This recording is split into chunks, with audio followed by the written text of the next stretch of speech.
Welcome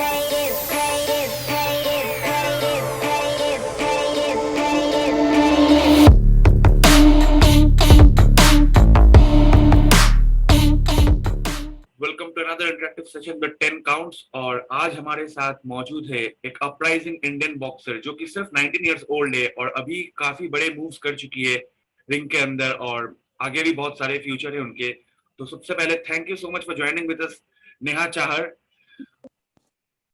और अभी मैं सबसे पहले तो ये जानना चाहूंगा कि 2022 में सामने आपका फाइट होने वाला है मई में।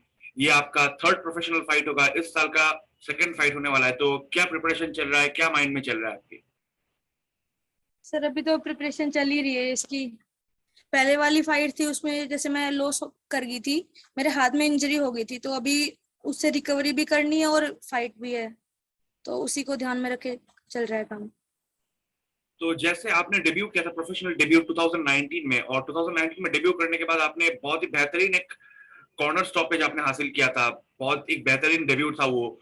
लेकिन उसके बाद कोविड आ गया और बहुत सारे डिसरप्शन हो गए, सिर्फ बॉक्सिंग में नहीं पूरे इंडियन स्पोर्ट में, और आप काफी समय तक इनएक्टिव रही। उसके बाद आपने कमबैक किया 2022 नहीं में सर, जब। फाइट तो मैंने की थी पर मेरा रिकॉर्ड नहीं चढ़ाया गया। तो क्या मैंने आपको 3 लगता बाउट की थी प्रोफेशनल की, क्या उनका आपको रिकॉर्ड लगता नहीं आया मेरे को। वो एक रीजन है जिसकी वजह से 2022 वाला आपका जो फाइट जो रिकॉर्ड में आपके है, क्या आपको लगता है कि उसके वजह से आपका फाइट का परफॉर्मेंस थोड़ा डाउन था, या फिर आपको लगता है कि इंजरी सिर्फ एक ऐसा रीजन था जिसकी वजह से आप परफॉर्म नहीं कर पाए थोड़ा? नहीं, परफॉर्मेंस तो बहुत सही थी जो होनी चाहिए, पर उसमें फाइट में इंजरी हो गई हाथ में, पता नहीं कैसे क्या हुआ, हाथ उठा ही नहीं बिल्कुल। फिर भी आपने डिस्टेंस तक आप लड़ी, आपने फुल पूरा राउंड आपने हाँ कंप्लीट किया, और वो डिसीजन था अनैनिमस डिसीजन, तो जो कि बहुत ही बेहतरीन था एक इंजर्ड प्लेयर के लिए। और आप अभी कमबैक करने वाली है वो उस फाइट के बाद अभी कुछ ही दिनों में। तो ये जो हाँ, सफर 7 रहा है, तारीख को बात। तो ये सफर कैसे, मतलब कैसे आपने डिसीजन लिया कि चलो मैं इतना जल्दी कमबैक करूंगी? और आपका अभी जो फिजिकल कंडीशन है, क्या इंजरी पे अपडेट है? नहीं सर, उसमें तो ये है, जो कोच साहब है मेरे संदीप सर, तो वो हर महीने इवेंट करा रहे हैं, तो इसलिए कि उनके बॉक्सर्स का मतलब रिकॉर्ड अपडेट होता रहे जल्दी सी, उस लेवल पे पहुंचे वो। तो बहुत कर रहे हैं, अब उनको देख के हमें भी कुछ करना पड़ेगा ना, इतना कर रहे हैं हमारे लिए। तो जैसे आपने कहा कि हर महीने आप लोग इवेंट्स कर रहे हैं और आप एक्टिव रह चुकी है, और ये एक बहुत ही इंपॉर्टेंट फेज होता है एक बॉक्सर के लिए, एक्टिव रहना या फिर फाइट्स करते रहना। और अगर हम लोग इंडियन बॉक्सिंग की बात करें तो हम बहुत टाइम हम लोग देखते हैं कि बॉक्सर्स एक्टिव नहीं रहते हैं, या फिर बॉक्सर्स काफी अच्छे बॉक्सर्स रहते हैं जो कि ज्यादा फाइट्स उनको नहीं मिलता है। तो being an uprising Indian boxer, आपको क्या कहना है कि इंडियन बॉक्सिंग में क्या रीजन है जिसकी वजह से बॉक्सर्स को अच्छे मैचअप्स नहीं मिलते, या फिर उतना एक्टिव नहीं रह पाते? क्योंकि आप बहुत एक्टिव है अभी फिलहाल। फिलहाल एक्टिव तो मैं इसलिए हूँ क्योंकि जो मेरे कोच साहब है वही प्रमोटर है, तो मेरे को कहीं घूमना नहीं पड़ता प्रमोटर के पीछे की सर फाइट करा दो। तो आजकल प्रमोटर वही है, जो पैसा देगा उसी को करवा रहे हैं, टैलेंट को तो कोई देख नहीं रहा। और वैसे भी बॉक्सिंग एक काफी डिफिकल्ट स्पोर्ट रहा है इंडिया में हम लोग देखते हैं कि क्रिकेट फुटबॉल पे ज्यादा क्रेज चढ़ता है, और ऑब्वियसली बॉक्सिंग का भी फैन बेस है, बहुत स्ट्रॉन्ग फैन बेस है, but if compare with cricket and football वो काफी कम है। और बीइंग अ वुमन, आप मैं आपसे ये जानना चाहता हूँ कि आपने कैसे ये डिसीजन लिया कि आप प्रोफेशनल बॉक्सर बनना चाहती है, वो भी इतने यंग एज में? पहले जब स्कूल टाइम में मेरे कोच थे, वुशु के कोच थे, वो मेरे को गेम में लेके आए, मैं वुशु गेम करती थी। तो उस टाइम पे फिर मेरे को संदीप कोच साहब मिले, फिर ये मेरे को बॉक्सिंग में लेके आए, तब से इन्होंने ही मतलब फोर्स किया कि प्रो में आ जाओ, इसमें मतलब फ्यूचर है, मेच्योर में चीटिंग होती है या फिर लिंक होता है उन बंदों का, उन्हीं को आगे जाने देते हैं। तो आपके दिमाग में सबसे पहले क्या थॉट आया था जब आपको संदीप सर ने आपको कहा था कि आपको प्रोफेशनल बॉक्सिंग में जाना है? क्योंकि बॉक्सिंग एक ऐसा स्पोर्ट है जो कि डेंजरस है, आपके फेसेस पे इंजरी होता है, पूरे बॉडीज पे इंजरी होता है, डेथ हो जाता है बॉक्सर्स को, तो काफी एक डेडली स्पोर्ट है। हाँ, यही तो यहाँ पे कॉमन है आजकल, ज्यादातर पेरेंट्स अपनी लड़कियों को इसलिए नहीं कराते क्योंकि उनको ये डर रहता है कि उनके मतलब फेस खराब ना हो जाए। तो जब आपने अपने फैमिली को कहा कि मैं बॉक्सर बनना चाहती हूँ, तो उनका क्या रिएक्शन था और आपके दोस्तों का क्या मेरी रिएक्शन फैमिली था? में कोई दिक्कत नहीं थी, मेरी फैमिली तो मेरे को फोर्स करी थी कि तू कुछ कर ले जा। यही तो होता है गांव में, या तो पेरेंट्स बिल्कुल स्ट्रिक्ट होते हैं जो कुछ करने नहीं देते, या ऐसे होते हैं जबरदस्ती करवाते हैं। तो चलो पेरेंट्स मेरे को ऐसे मिले जो मेरे को मतलब फोर्स करते हैं सब करने के लिए। तो obviously viewers, as we can see that that's an added advantage he has, like India में हम लोग देखते हैं कि पेरेंट्स सपोर्ट नहीं करते, खासकर कि अभी ऑब्वियसली जेंडर इक्वलाइजेशन तो हो गया है, लेकिन अभी भी कहीं ना कहीं लड़कियों को स्पोर्ट्स में बहुत दिक्कतें होती है। वहां पर जब आप कह रही है कि आपके पेरेंट्स ने आपको सपोर्ट किया है, आपको फोर्स किया कि आप बॉक्सिंग में आगे बढ़े, तो ऑब्वियसली एक बहुत ही बेहतरीन बात है। Hats off to those parents. और अभी आपका क्या प्लान है फ्यूचर में, क्योंकि अभी आप प्रोफेशनल में अच्छा कर रही है, आप एक्टिव है, तो आपको आगे आप क्या प्लान्स करें? आपको इंडिया में ही फाइट्स करना है या फिर आपको आउट इंटरनेशनल फाइट्स चाहिए या फिर कोई दूसरे स्टेट्स में फाइट चाहिए? फिलहाल आपका क्या प्लान है?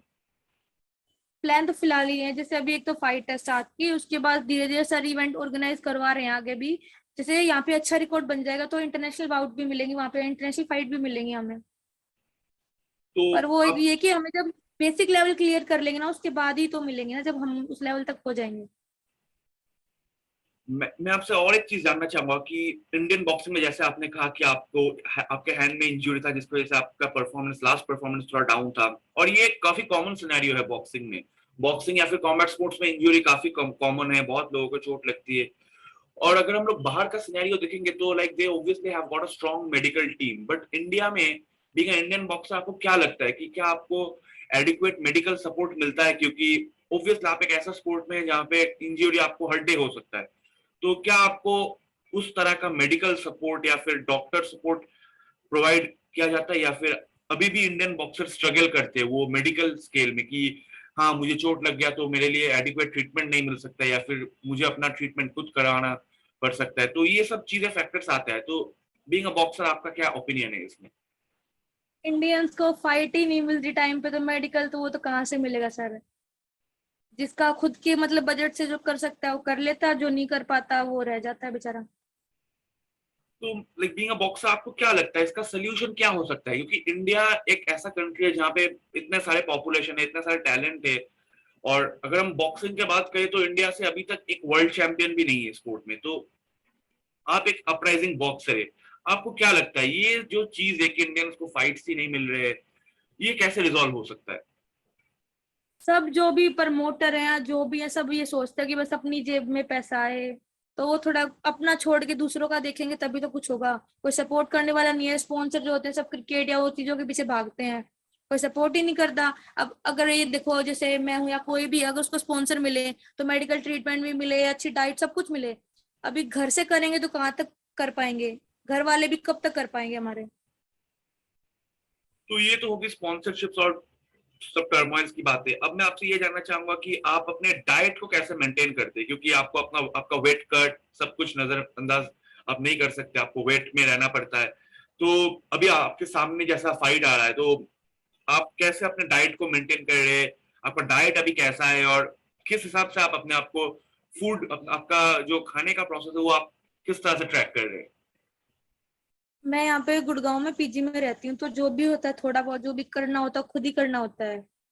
तो जैसे थोड़ा बहुत मुश्किल है पर मैनेज करना पड़ता है, चावल या कुछ भी करके। जैसे अभी वेट लॉस कर रही हूँ मैं, मेरा वेट मतलब ज्यादा चल रहा है, कम करना है मेरे को।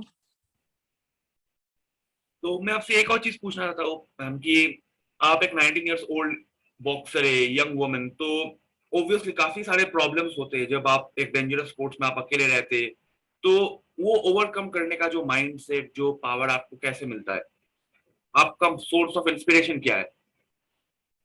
पेरेंट्स ही है। जब मैं ये देख रही हूँ कि इंडिया में जहाँ लड़कियों को इतना मतलब सुनाया जाता है, रोक खींचा जाता है पीछे, जब मेरे पेरेंट्स इतना कर रहे हैं मेरे लिए तो मैं क्यों नहीं करूंगी। तो जब दिख रहा है कि पेरेंट्स इतना कर रहे हैं तो आगे काम मेरा ना मेहनत करने का।